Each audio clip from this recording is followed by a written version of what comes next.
Di pesantren peraturan ketat, ya, peraturan ketat dan lain sebagainya ketat.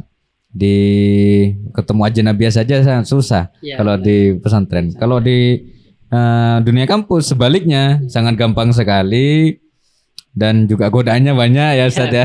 Godaannya banyak. Tentu ada etos atau giat-giat dari jenengan. Bagaimana menanam nilai kepesantrenan di dalam diri jenengan. Jadi yang pertama yang saya terapkan itu bahwasanya saya masih luar biasa. Itu yang bikin Ustadz Ame jatuh cinta terhadap dunia kepesantrenan, Ustaz. Ya, karena saya merasakan sendiri lah ketika ada di luar itu barokah itu tetap ada seperti itu. Oke. Bisa di-spill gak tuh? Bisa. Yang pertama itu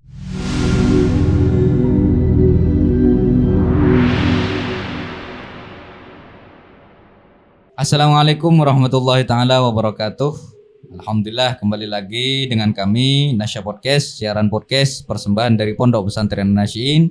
Tetap dengan saya di sini Khalil Mubarak Fauzi sebagai host, dan alhamdulillah kita sekarang sudah masuk di episode ke-6. Setelah kita melalui beberapa episode kemarin, alhamdulillah kita sudah episode ke-6. Untuk kali ini memang sengaja saya mengundang salah satu alumni, kalau saya katakan ini bukan alumni sih, tapi bisa dikatakan santri junior.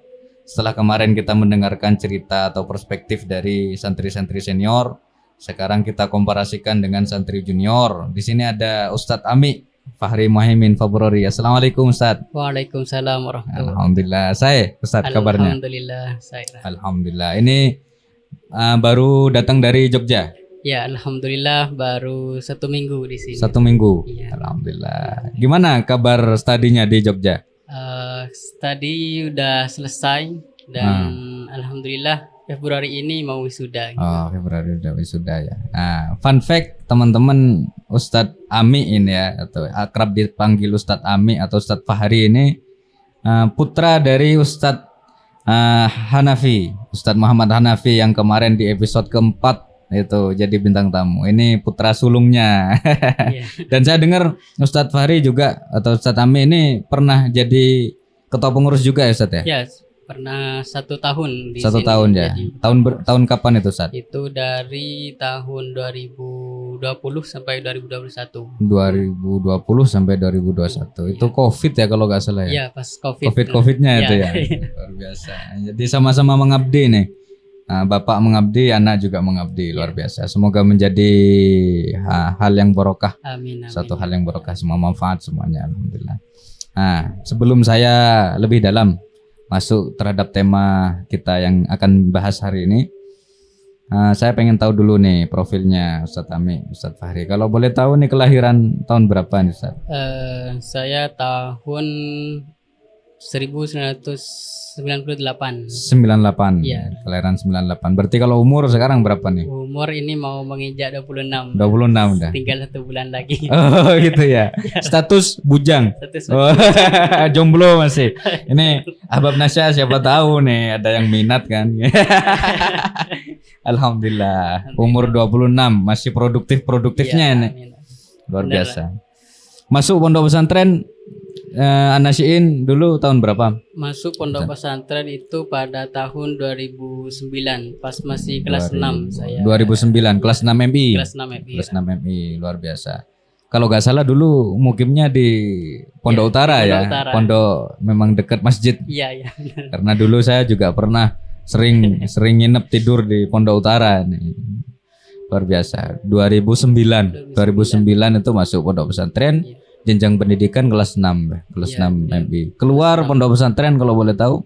Keluar itu pada tahun 2013 pindah ke Mambololum Bata-Bata. Oh, Mambololum Bata-Bata. Salah satu pondok sepuh di Pamekasan ya. Dan juga memang sanad ilmunya Kiai, memang sanad ilmunya pengasuh Kiai Haji Ahmad Fauzi Hasbullah memang alumni Mambololum ya, Mambololum Bata-Bata. Yang mau pindah ke sana itu memang arahan beliau. Arahan beliau. Oh, Masya Allah. Boleh diceritakan itu gimana itu? Waktu jenengan pamit untuk menimba ilmu di Mambaul Ulum gimana? Awalnya itu rencana pas habis MTS itu mau Oke. pindah ke Pondok Jawa. Oke. Di salah satu Pondok Jawa, namun pas Pondok mana tuh kalau boleh tahu? Pondok Sidogiri. Sidogiri. Iya. Oh, oke. Jadi pas pamit ke pengasuh itu pengasuh diarahkan ke Bata-Bata. Bata-Bata. Itu disuruhkan ada Gus Aap di sana. Oke. Jadi disuruh nemenin Gus Oke. Aap juga di sana. Luar biasa. Jadi setelah di An-Nasyiin ke Bata-Bata nih. Wah, ini luar biasa berarti pengalaman. Kalau boleh tahu di Bata-Bata berapa tahun? Di Bata-Bata itu 4 tahun sama tugas Oke. mengajar di desa. Oke, Desa. 4 tahun ya? Ya, 4 tahun. Insya Allah ini sudah kalau kata orang Jawa ini ngelontok sudah pengalaman kepesantrenannya ini. Nah, lumayan. Jadi di Pondok Pesantren An-Nasyiin itu berapa tahun? 2009, 2013? Berapa itu? Sekitar 4 tahun. 4 tahunan ya. Iya. 4 tahunan, kemudian ditambah 4 tahun lagi di Pondok Pesantren Mambaul Ulum Bata-Bata. Luar biasa. Tentunya banyak pengalaman-pengalaman kepesantrenan, terutama ya wabil khusus di Pondok Pesantren An-Nasyiin. Dan juga mungkin nanti bisa di-spill juga pengalaman di Mambaul Ulum Bata-Bata. Monggo Ustaz, bisa di-share mungkin pengalamannya. Banyak kalau di Pondok Pesantren An-Nasyiin itu banyak sekali yang saya pengalaman yang bisa ditambah dalam hidup saya. Yang pertama itu ketika ada gotong royong untuk membangun pondok, kemudian ngecor gitu ya Ustaz ya. Pernah yang di sini juga yang musola ini juga musola putri itu gotong royong, kemudian yang bangun MA juga gotong royong. Kemudian banyak pokoknya, kemudian yang untuk dalam hal ilmu itu yang biasa dalam hal itu untuk membina bagaimana motivasi dalam belajar. Seperti halnya di malam Sabtu itu ada presentasi. Jadi itu yang membekali saya untuk dapat untuk dapat bisa membina skill. Kemudian keberanian tampil di depan publik itu menjadi salah satu hal yang urgent ya. Yang urgent, yang fundamental lah. Karena setelah saya pindah ke Pondok Mambaul Ulum Bata-Bata itu bisa digunakan apa yang sudah yang sudah diambil dari sini gitu. Iya. Salah satunya yang paling berkesan sama saya karena saya pindah itu ingin lebih menimba ilmu dalam membaca kitab. Gitu. Jadi pas nyampe di Mambaul Ulum Bata-Bata itu kerasa apa yang sudah didapat di sini kemudian dikembangkan di sana gitu. Luar biasa. Itu tadi jenengan bilang presentasi ya, itu kegiatan malam Sabtu Duratun Nasihin ya? Pas kitab Duratun Nasihin. Kajian kitab Duratun Nasihin. Itu masih pengasuh atau sudah ke Toha? Pas itu masih pengasuh. Masih menangi pengasuh ya. Jadi pengasuh, kemudian ke Toha juga menangi ya jenengan? Waktu beliau ngajar Duratun Nasihin enggak? Iya, masih sempet ya? Sempat ngaji ke beliau. Luar biasa. Ke Toha. Iya. Nah, tentunya ada ini Ustaz. Ada 2 pondok pesantren yang jenengan selami. Tentunya budayanya ada sedikit banyak perbedaan. Masalah pendidikannya banyak perbedaan dan lain sebagainya. Mungkin kesimpulan dari Ustaz Tami, mondok tuh kayak gimana sih Ustaz? Bisa di-spill. Teman-teman Ahbab Nasya mungkin ada yang penasaran ya. Mondok itu gimana sih? Pindah-pindah pondok itu gimana gitu loh. Tujuan saya pertama itu karena lillahi kalimatillah yang pertama. Kemudian yang kedua itu untuk mencari barokah. Karena itu ya hal yang paling utama dalam mondok tersebut. Karena kan kata maaf Ustaz, sebelumnya saya potong agak dekat mungkin mic-nya di nasib. Kata orang-orang sepuh itu bahwasanya ketika ilmu tidak ada barokahnya itu tidak ada apa-apanya gitu. Yang kedua itu ilmu sendiri, karena saya banyak keinginan dalam mondok tersebut dalam hal umum, agama umum, dalam ilmu umum dan yang kedua itu ilmu agama. Yang ilmu agama ini karena dari sini saya pengen lebih untuk bagaimana mengenal kitab, membaca kitab, memahami kitab dan lain-lainnya. Jadi saya berinisiatif untuk untuk mengembangkan lagi ilmu saya di pondok-pondok yang lain gitu. Terkait dengan ilmu umum mungkin banyak nih yang jenengan dapat Kalau pengalamannya. ilmu umum sendiri, Kalau boleh tahu kan kalau di Bata-Bata kan ada jurusan tuh ya? ya Ada IPA. ada IPA dan Itu juga ada jurusan IPS. apa itu? Jenengan IPA. Kalau saya IPS. Oh, Iya. IPS. Sosial ya. Dan yang kagetnya saya pas nyampe Bata-Bata itu pas kelas 1 masih S12 gitu. IPS 12. Kemudian pas naik kelas 2 itu jadi IPS 1 gitu. Oh. Jadi IPS 1 di Bata-Bata itu kayak wow gitu. Oh, ya. Karena IPS 1 itu yang lebih paham atau lebih fokus pada Oke. kitabnya gitu. Oh, oke. Daripada IPA kan, kalau IPA itu Daripada ilmu umumnya lah ilmu gitu ya. umumnya gitu.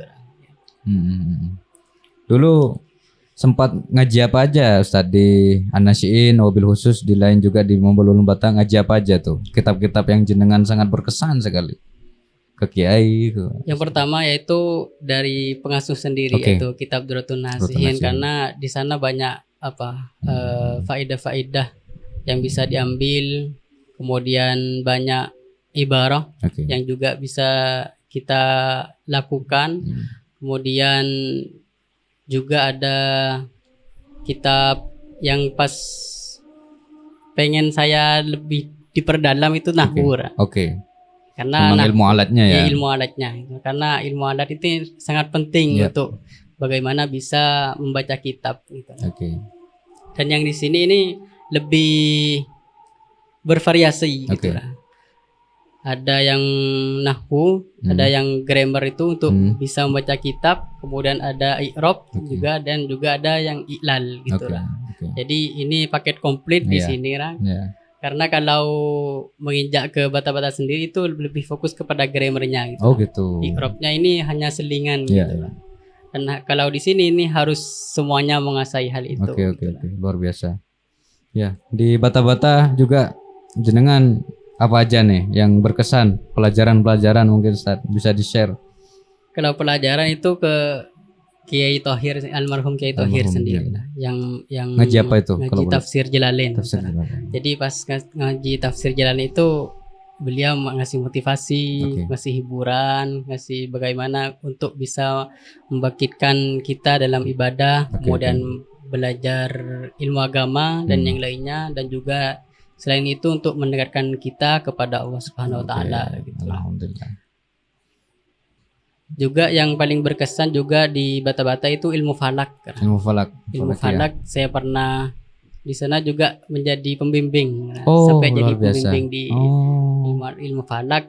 Jadi itu bagaimana untuk bisa mengetahui Ya. awal bulan, Ya, ya. arah kiblat, kemudian waktu sholat, Oke. seperti itu. Oke. Karena ilmu falak ini kan sebelum pada masa dahulu itu digunakan bagaimana untuk Ya, mencari waktu tersebut lah. Masih gak ada Masih jam gak ada ya. jam, ya. Kalau sekarang udah alarm di mana-mana udah. Sampai itu ada study tour. Oh, Study gitu. tour cuman untuk refreshing di Oke, oke. ke apa? Islamic Center. Oh. Pas Memang ya, apa lembaga iya, falakiyah ada itu ya. lembaga falakiyah juga di sana dibimbing untuk bagaimana mencari hilal gitu lah. Oke. Tapi pas nyampe sana ternyata tetap beberapa kali ke sana masih banyak awan-awan gitu yang masih menghalangi. Masih, iya, luar biasa nih. Jadi ilmu yang luar biasa nih wawasan. Mencari hilal, tapi mencari jodoh gak ketemu-ketemu. Sulit-sulit gampang. Oke. Karena ada dua kutub pondok pesantren jenengan yang sudah pernah selami, tentunya ada ini Ustaz, masuk ke tema nih tentang kebudayaan, tentang nilai-nilai ya, ajaran-ajaran yang ada di dalam pondok pesantren, baik itu di An-Nasyiin maupun di Bata-Bata, yang sangat-sangat berkesan sekali untuk Ustadz Ami terkait dengan masalah budaya di pesantren loh ya. Ya semuanya lah, gimana masa kesulitan di pondok pesantren, semisal mandirinya di pondok pesantren, nyuci sendiri dan lain sebagainya, dan juga di lain sisi nilai-nilai kepesantrenan, semisal chemistry dengan guru bagaimana dan lain sebagainya. Boleh di-spill, di-share Ustaz. Yang pertama itu untuk kebudayaan yang sangat berkesan itu tentang kesopanan Oke. atau adab, itu yang paling utama yang di dua pondok ini Oke. yang paling ditonjolkan gitu lah. Oke. Karena di Bata-Bata sendiri itu kesopanan lebih Oke. utama daripada kecerdasan Oke. gitu lah. Al-adabu fawqal ilm ya. Ya, jadi di sini juga Kiai sering memberikan bagaimana Oke. kita sebagai santri untuk selalu taat, patuh dan menghormati kepada guru kita, tidak hanya kepada kiai saja namun kepada para Ya, asatid. asatid, kemudian kepada yang lainnya yang lebih senior itu juga masuk. Kemudian di Pondok Mampu Ulul Bata-Bata sendiri itu ketika ada dari jauh, Oke. ketika ada kiai Oke. mau masuk ke pondok ya. itu, jadi dari jauh itu sudah Berdiri ya, semua, sudah berdiri udah ya, semua udah gitu ngambil lah. posisi Ngambil itu sudah. posisi. Luar biasa. Itu bagaimana menghormati takdim kepada kiai. Ya, ya. Untuk dalam hal belajar menurut saya sama, Rang. Oke. Kenapa? Karena di sini juga konsepnya itu ada jam belajar Oke. gitu, Rang. Jam belajar ini yang bisa untuk memperdalam apa yang sudah dipelajari yang dari kemarin dan apa yang mau dipelajari gitu lah. Dan di An-Nasiin dan Mambaulul Bata-Bata ini juga ada jam belajarnya gitu. Kemudian untuk itu lagi lah pembacaan haddad. Oh, Ratibul Haddad. Ratibul Haddad. Kalau di An-Nasiin itu setiap Selasa pagi sama Jumat ya? Ya, Jumat pagi. Kalau di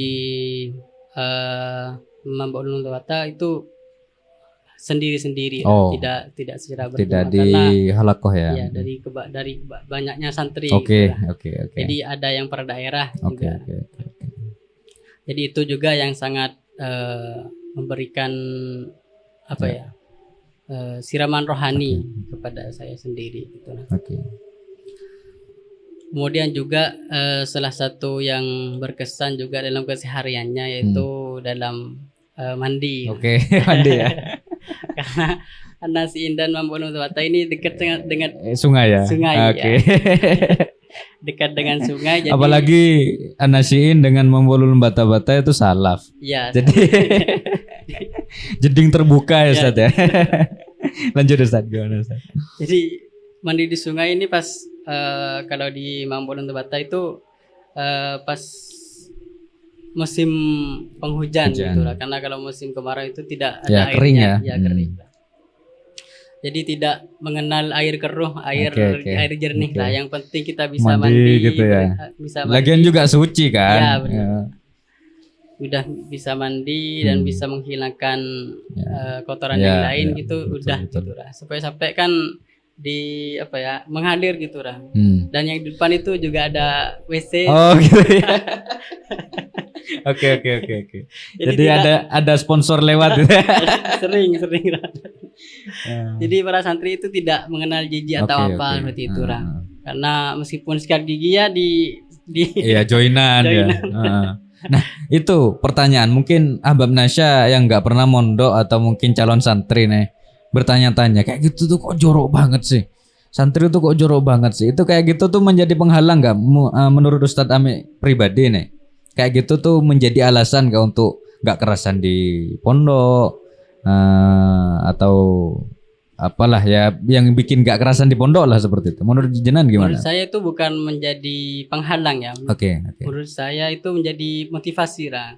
Kok bisa motivasi gimana? Karena itu bisa membuat kita belajar bagaimana mencari ilmu itu sangat sulit gitu lah. Karena itu salah satu juga menjadi tirakat kita untuk bagaimana hidup di pondok itu tidak berfoya-foya, enak-enakan dan yang lainnya. Dan juga itu menjadi cambuk bagi kita seumpama kan gak ada yang tahu lah. Kalau kita pulang kita hidup miskin itu tidak terkejut dengan gak kaget itu. Lah ya. Gak kaget lah. Jadi itu menjadi pelajaran yang kona'ah. Kona'ah ya Ustaz. Lebih kona'ah. Lebih kona'ah. Betul. Dan banyak tirakat yang kita bisa lakukan di pondok ini, tidak hanya pada hal itu, dan amalan-amalan juga banyak yang kita bisa dapat di pondok tersebut. Oke. Kalau boleh tahu amalan apa aja tuh Ustaz? Di An-Nasyiin atau di Mambolulum Bata-Bata juga? Selain roti Haddad? Kalau di Bata-Bata itu Anura. Jausan gitu mungkin? Enggak. Puasa Senin Kamis. Oh, oke. Itu dari An-Nasyiin sudah mengamalkan enggak itu? Kalau di An-Nasyiin itu pas Muharram gitu. Oh ya, tarwiyah itu ya. Iya, tarwiyah. Kalau di sana pindah ke Senin Kamis. Oke, luar biasa. Jadi selain juga edukasi, di lain sisi juga spiritual ya. Nah, saya juga cocok statement dari Ustadz Ame ini, bahwasannya itu mengajarkan kita untuk qanaah. Di lain sisi juga biar gak hidup foya-foya. Iya. Nah, saya dengar bicara tentang itu juga Ustadz Ame ini kan melanjutkan studi sekarang di Winsuka. Ya, Win Sunan Kalijaga Yogyakarta ya. Sebelumnya sebelum ke Winsuka kuliah juga ya? Kuliah di YN Madura. YN. Jurusan Ilmu Al-Qur'an dan Tafsir. IAT. Ya, IAT atau IKT katanya orang ya. Ada yang bilang IAT atau IKT itu. Itu pun berangkat dari pondok pesantren. Berangkat dari pondok pesantren. Dari An-Nasyiin. Dari An-Nasyiin. Oh, jadi Ustadz Ame ini dari An-Nasyiin, MI, MTS, kemudian setelah itu MA ke Mambolulum Bata-Bata, selama 4 tahun kembali lagi ke An-Nasyiin untuk kuliah. Ya, untuk kuliah sambil mondok gitu lah ya. Sambil mondok. Mondok sambil kuliah, sorry. Nah, itu kalau boleh tahu kenapa nih kok milih ilmu Al-Quran dan tafsir? Padahal kan maksud saya, apalagi nih di zaman era modern sekarang, teman-teman sekarang tuh mayoritas kalau gak ya ekonomi, kalau gak ya mungkin yang ada basic pengen jadi guru ke pendidikan lah gitu ya, atau di lain sisi juga ada KPI, ada yang lebih trendy lah, yang lebih gogok kalau kata orang Madura itu bilang. Kenapa kok harus IKT atau IAT itu? Gini Ra, ini yang mau milih IAT pertamanya saya milih ekonomi. Ra. Oh gitu, oke. Karena pas di Bata-Bata itu sudah saya menyiapkan untuk ikut les ekonomi untuk persiapan di S1-nya. Tapi ketika dirembukkan sama keluarga itu dibelokkan ke IAT gitu Ra. Karena IAT tak kirain semua orang tua itu pendidikan gitu Ra. Tapi pas STAIN itu mesti syariah gitu Ra. Tapi karena sudah terlanjur juga karena bagaimana kita memperdalam ilmu Allah, ilmu Al-Quran gitu Ra. Jadi saya melanjutkan apa yang sudah direkomendasi oleh orang tua seperti itu. Alhamdulillah. Jadi ini masuk gak sengaja ya sebenarnya ya. Tersesat di jalan yang benar sebenarnya. Tapi sejauh ini menurut jenengan rugi nggak atau kecewa nggak jenengan dengan jurusan itu? Enggak rugi sama sekali. Kenapa itu? Karena saya kan juga ingin lebih memperdalam selain kitab, itu juga ingin lebih memperdalam Al-Quran. Luar biasa. Jadi setelah di Al-Quran kita bisa bagaimana menimba ilmu-ilmu Al-Quran seperti itu. Dan hafal Quran juga nih Ustaz Ame ya. Alhamdulillah ya, luar biasa. Masih proses. Pas idaman bagi Habab Nasya, idaman. Udah hafal Quran, pinter lagi, S2 lagi wes. Masih muda lagi, menjelang tua ya. Luar biasa Ustaz. Terus kemudian lulus di YN. Kalau sekarang YN itu kemudian lanjut ke Winsuka. S2 ngambil jurusan apa itu? IAT sama. IAT juga. Linear. Itu. Kenapa kok gak mungkin wawasan lain, mungkin lebih memilih wawasan lain? Kenapa kok tetap sudah kadung jatuh cinta mungkin atau bagaimana? Ya sebenarnya itu udah kadung masuk kepada IAT, jadi bagaimana lebih memperdalam. Sudah kadung basah, nyemplung gitu ya. Untuk yang mau pindah ke Jogja ini itu pas awalnya saya lihat di Jogja ini bagus-bagus lah, seperti Oke. yang dihasilkan seperti Prof Sahiron, Oke. kemudian Prof Mustaqim, kemudian Prof Amin Abdullah dan yang lainnya. Jadi itu menjadi penyemangat saya bagaimana di IAT Jogja ini bagus gitu, Oke, oke, oke, dibandingkan oke. yang lainnya seperti itu. Hmm. Kemudian yang kedua itu rekomendasi lah dari dosen YN Madura, yaitu Pak Subhan, Oke, Pak Subhan Subhan. Zamzami itu lah. Jadi Itu kalau nggak salah juga dosen pembimbing ya? dosen Dosen pembimbing. penguji lah. Oh ya, dosen Dosen penguji. penguji. Itu dosen killer itu. Sorry kalau nonton terus.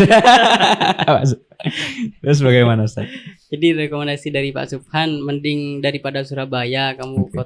kota bisnis katanya. Oke. Mending ke Surabaya, ke Jogja, gitu Jogja. lah. Kota pendidikan. Oke, gitu lah. oke, Dan di sana semangatnya juga menggebu-gebu tentang menimba ilmunya. Gitu lah.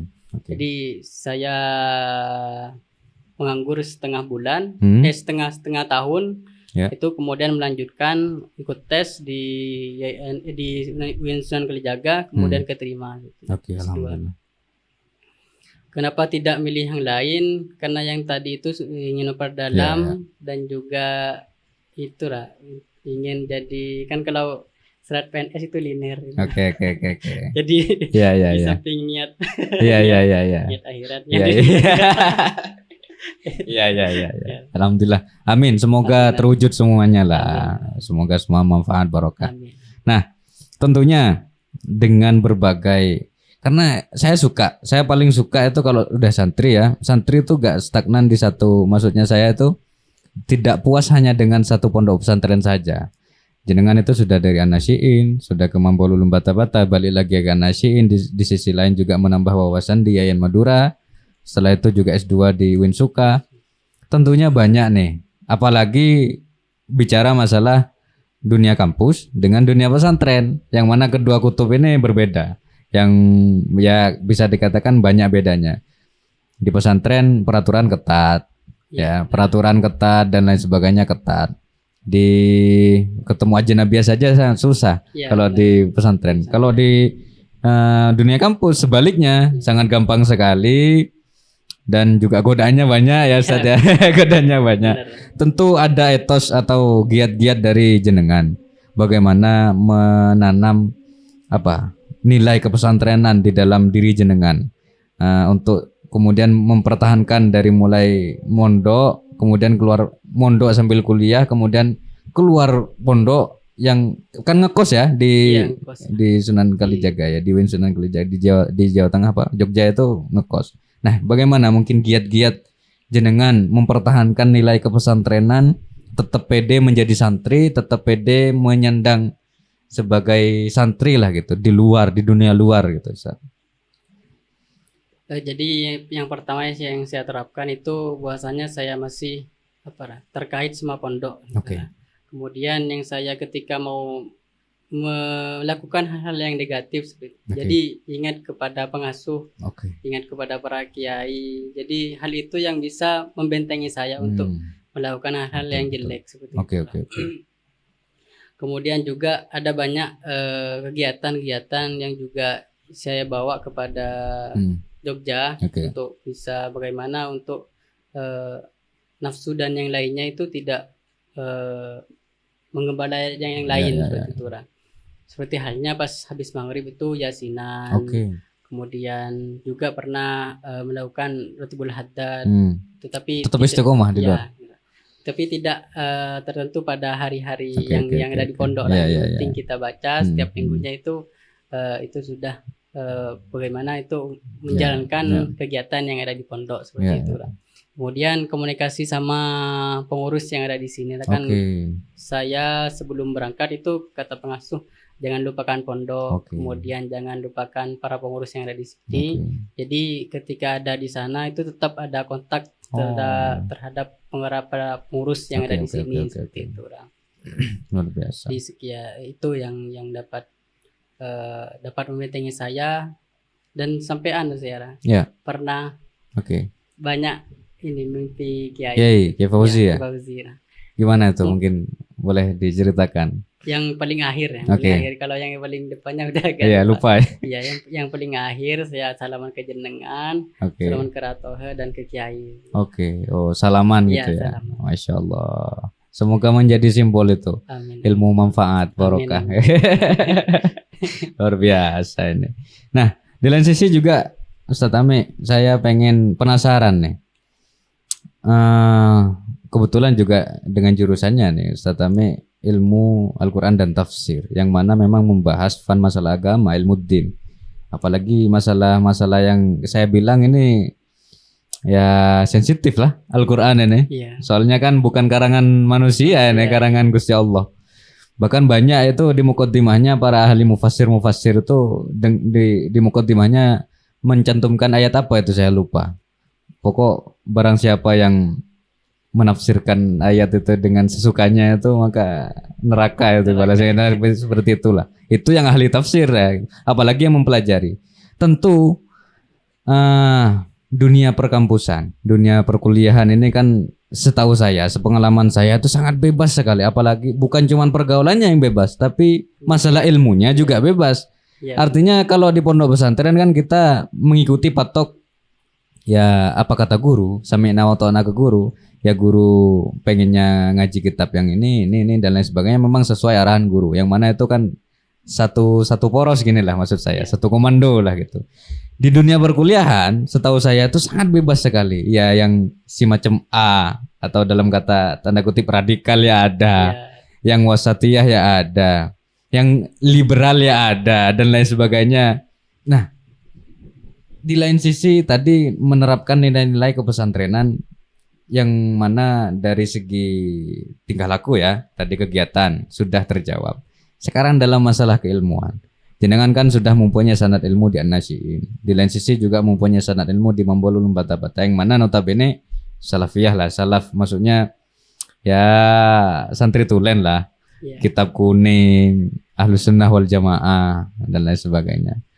Pindah ke Winsuka, yang mana Winsuka ini saya tahu sekali, banyak sekali di situ. Nah, mungkin boleh tahu cara jenengan membentengi atau ya sekedar mungkin jenengan itu menerima oke, tapi sekedar cuma menerima saja, menambah wawasan, menambah toleransi, nilai toleransi atau bagaimana? Mungkin bisa di share Ustaz.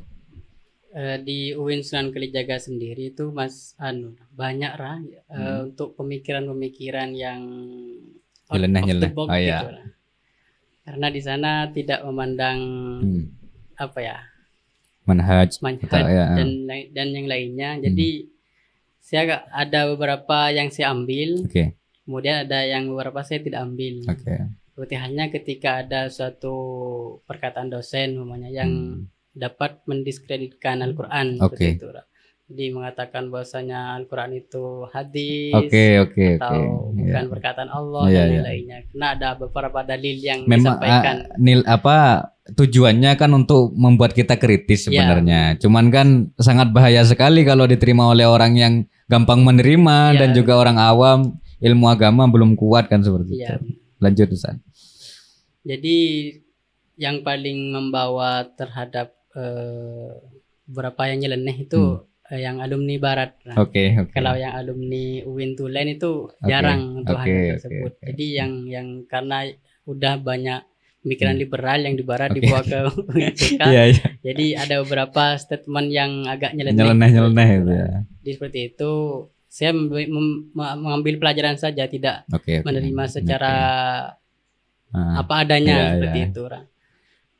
Dan yang saya lakukan itu membandingkan dengan beberapa kitab, beberapa kitab yang sudah saya pelajari, bagaimana tentang Al-Quran yang sudah dicap hal ini, kemudian saya bandingkan pada apa yang sudah saya pelajari itu yang menjadi benteng saya.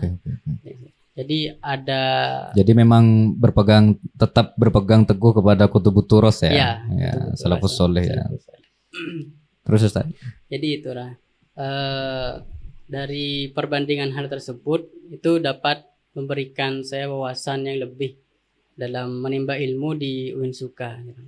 Jadi ada beberapa, meskipun ada statement yang agak jelek terhadap Winsuka yang dianggap agak liberal, namun tidak semuanya seperti itu. Hmm. Malahan setiap hari Rabu siang itu ada pengajian kitab juga. Oh, Oleh gitu. Pengajian kitab apa itu, Ustaz? kitab apa ya, tentang beberapa mufasir itu, beberapa Oh. fasir, kemudian beberapa kitab tafsir juga yang dipelajari untuk memberikan wawasan yang lebih terhadap mahasiswa begitu. Kemudian ada juga beberapa seminar yang tidak hanya pada melihat pada arah barat seperti itu. Jadi ketimuran juga banyak seperti itu. Occidentalis apa ya? Ya, benar ya. Ya, Occidentalis yang timur. Kalau Orientalis itu yang barat itu ya. Nah, itu kan bahaya. Maksud saya seperti ini, Ustaz. Kalau memang nggak kuat-kuat, itu bahaya sekali. Sangat gampang terpengaruh sekali masalah kayak gitu. Memang tujuannya mungkin para dosen mengajarkan kita untuk berwawasan luas, untuk kritis dalam berpikir dan lain sebagainya. Cuman kan kalau orang yang nggak kuat, syariatnya saja sudah nggak kuat, oleng nih, bahaya. Ya. Nah, mungkin ada nilai-nilai yang jenengan bawa dari pondok pesantren, mungkin dari pesan dari almarhumlah Ki Muhammad Thohir mungkin, atau dari Ki Muhammad Fauzi sendiri, yang jenengan sangat sangat pegang teguh gitu loh. Jangan sampai nih gitu. Untuk hal itu lebih ke firqah itulah, firqah Nahdlatul Ulama. Di meskipun al-muhafadzatu itu Jadi meskipun ada kita mempelajari tentang barat, karena sampai di pelajaran saya itu mengundang pendeta. Di pelajaran studi agama seperti itu. Tapi hal tersebut ada banyak yang masuk tapi karena udah banyak bentengnya jadi kayak ada. Nah, itu pendetanya tuh ngomong apa itu? Ngomong masalah agama. Perbandingan antara agama Islam dan agama Kristen seperti itu. Jadi bagaimana di Kristen kemudian sampai ada debat debat panas para mahasiswa dengan pendeta tersebut tentang Alkitab, tentang Trinitas dan yang lainnya seperti itu.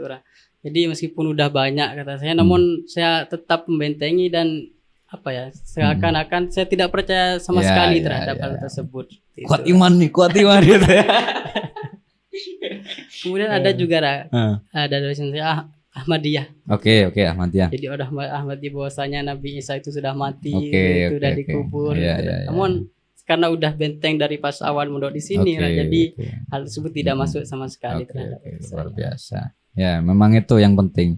Kita kalau kata bahasa kitab itu, santri itu memang harus punya qawiyyul idraki, punya prinsip atau mempunyai pendirian yang kuat. Jadi tidak mudah terombang-ambing, tidak mudah terpengaruh. Karena kalau memang terpengaruh pun harus bisa memilah dan memilih seperti itu.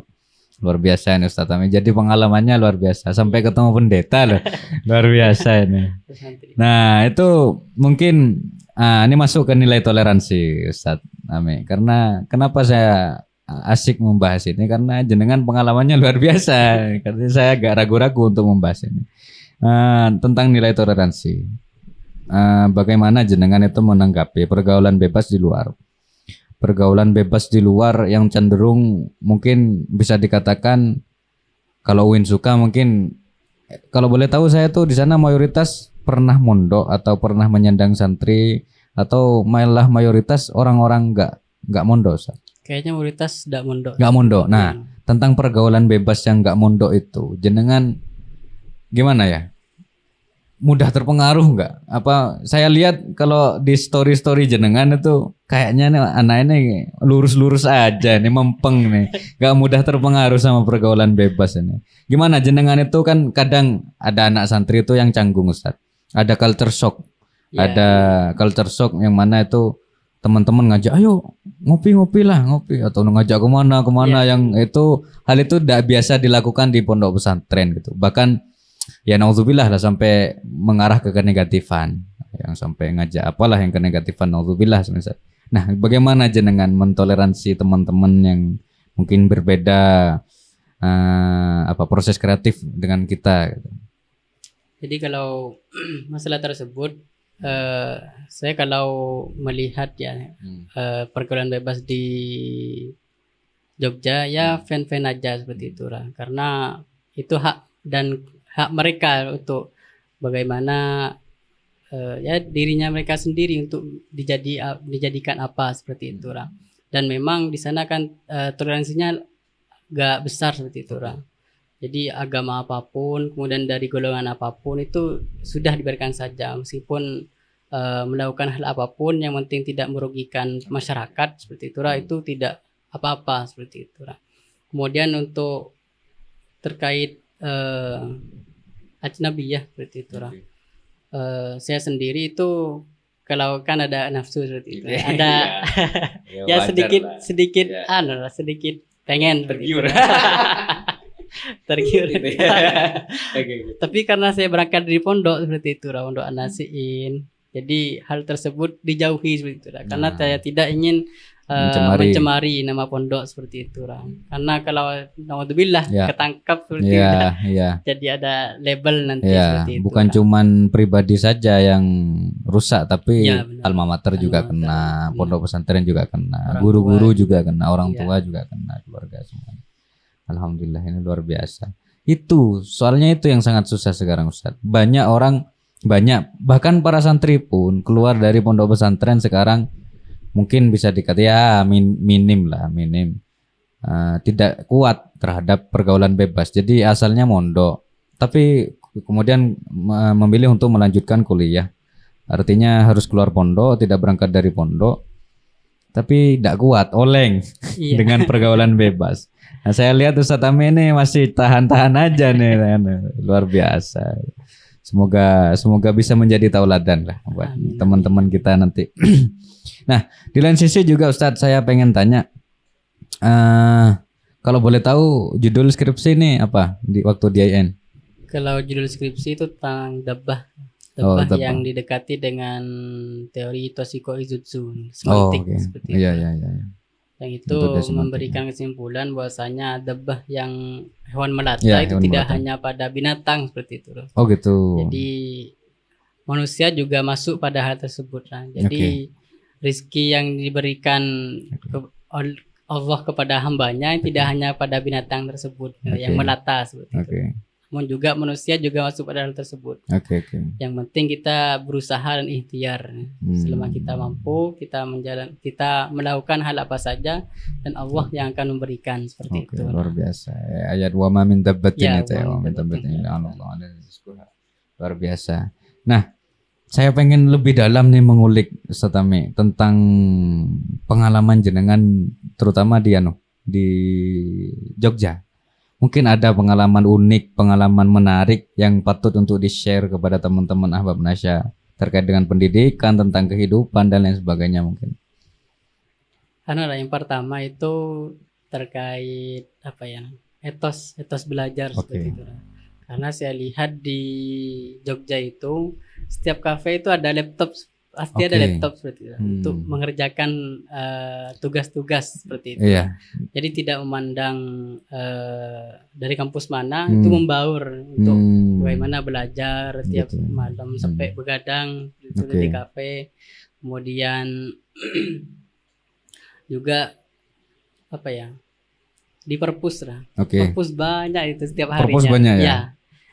Ustaz Ami ini paling suka healing di perpus ya? Kalau belum punya motor itu di perpus lah. Oh gitu. Healingnya di perpus. Kalau udah punya motor itu kulineran. Oh gitu ya. Kemudian saya sering ke makam Kiai Ma'ali Maksum. Oh Kiai Ma'ali Maksum ya. Kemarin pas udah dari tesis, jadi mengadunya ke beliau. Oh luar biasa. Karena pas saya punya pembimbing yang agak killer lah. Kalau di IAIN itu pengujinya yang killer. Gitu ya. Kalau ini pembimbingnya yang killer. Sampai kayaknya revisi 30 kali gitu. Dari saking telitinya, saking bagaimana memberikan bimbingan yang baik dan hasil yang baik seperti itu. Dan itu juga keluaran Jerman. Oh, lulusan Jerman. Dan sekarang masih mau lanjut ke Italia. Oh, luar biasa. Semoga nanti Ustaz Ami bisa lah keluar negeri ini. Kalau enggak ya keturunannya nanti. Siapa tahu ada yang ke Al-Azhar. Maud dan lain sebagainya. Nah, mungkin menjadi yang terakhir nih, Ustaz. saya dengar tentang pengalaman jenengan baik di An-Nasyiin sendiri, kemudian lanjut ke Bata-Bata, kemudian ke Nasyiin sendiri, kembali ke Nasyiin, kemudian sambil kuliah di IAIN, lanjut ke Winsuka S2-nya. Gimana ya Ustaz ya? Saya bacanya itu yang saya garis bawahi bahwasannya jenengan ini tidak putus asa di dalam mengejar apa yang jenengan mau. Apa yang jenengan inginkan itu jenengan kejar seperti itu. Mungkin kasih pesan, kasih closing statement kepada teman-teman santri, wabil khusus santri-santri An-Nasyiin sendiri, atau mungkin calon-calon santri, atau mungkin para wali santri yang mau memondokkan, bagaimana menjadi santri itu, bahwasannya santri itu tidak menjadi penghalang seperti itu dan lain sebagainya. Untuk pesan saya itu berproseslah, Oke. karena proses tersebut yang menjadi batu loncatan untuk meraih kesuksesan. Dan jangan pernah putus asa. Karena putus asa tersebut itu sudah menjadi penghambat dalam meraih kesuksesan. Ketika kita meraih kegagalan, janganlah berhenti. Namun belajar dari kegagalan tersebut untuk meraih kesuksesan. Seperti itu. Luar biasa. Ya. Terima kasih Ustaz Ami. Ya. Paling terakhir dari saya lupa tadi. Mungkin nggak ada satu mungkin nasihat atau satu kata-kata lah, baik dari guru, dari Kiai Ahmad Fauzi Hasbullah atau guru-guru di Bata-Bata atau ayahanda lah seperti itu. Pesan atau nasihat yang jenengan ingat sampai sekarang atau momen atau kenangan bisa di-share. Kalau yang dari Kiai sendiri itu saya kelopai pondok seperti itu. Bantu pondok bagaimana mengembangkannya, kemudian pokoknya jangan tinggalkan pondok seperti itu. Ya, betul. Kemudian kalau yang Kitohir sendiri itu tetap kesopanan seperti itu. Meskipun pulang seperti apa, jangan lupakan apa ilmu dan juga adab yang sudah dilakukan di pondok seperti itu. Kalau ayahanda mungkin pernah mesen-mesen nggak yang? Kalau dari ayahanda tetap itu pangas teteh. Pangas teteh ya, luar biasa. Beliau itu sederhana tapi putra putrinya ini luar biasa, sukses semua lah, amin. Nah, saya lupa juga ini Ustadz, tadi jenengan bilang kan bahwasannya Membolulum Bata-Bata itu sesuai rekomendasi dari pengasuh Kiai Haji Ahmad Fauzi Hasbullah. Mungkin jenengan waktu di sana masih tetap ada nggak ingatan tentang pondok pesantren An-Nasyiin, apa yang jenengan bawa? Dan gini mungkin bisa dikatakan apa yang menjadi jenengan itu menjadi jatuh cinta menjadi santri kan. Kebanyakan kan orang ada yang mondok 1-2 tahun 3 tahun bertahan, tapi sesudah itu mungkin ya oleng, kemudian berhenti, kemudian menjadi hal keberhentiannya di pondok itu menjadi suatu cambuk lah untuk dia untuk benci ke dunia pesantren, sampai ya naudzubillah sampai ngoceh, sampai menghina pondok pesantren, tidak senang lagi dengan dunia pesantren. Jenengan ini kan saya bilang santri dan jatuh cinta ke santri gitu loh. Meskipun tidak berangkat dari pondok tapi di dalam hati tetap menjadi santri gitu loh. Nah, apa yang membuat jenengan itu menjadi jatuh cinta terhadap santri, menjadi santri? Saya yang pertama itu yang menjadi tujuan yang pertama itu barokah. Karena di pondok-pondok yang saya sudah timba ilmunya itu yang paling utama saya kejar terhadap barokahnya kiai, barokahnya pondok. Karena kata Ustadz saya itu ada 3 barokah. Yang pertama barokahnya kiai atau guru Ustadz, kemudian yang kedua tempat pondok, itu yang ketiga kitab seperti itu. Jadi yang paling saya tekankan itu tiga barokah itu ya. 3 barokah tersebut. Luar biasa. Itu yang bikin Ustadz Ame jatuh cinta terhadap dunia kepesantrenan, Ustadz. Ya, karena saya merasakan sendiri lah ketika ada di luar itu barokah itu tetap ada seperti itu. Bisa di-spill gak tuh? Bisa. Yang pertama itu tentang kita pas lagi ruwetnya seperti itu. Oke, Pas sumpek ya. sumpek, Hmm. kemudian lagi ngerjain tugas tidak kelar-kelar Oke. seperti itu lah.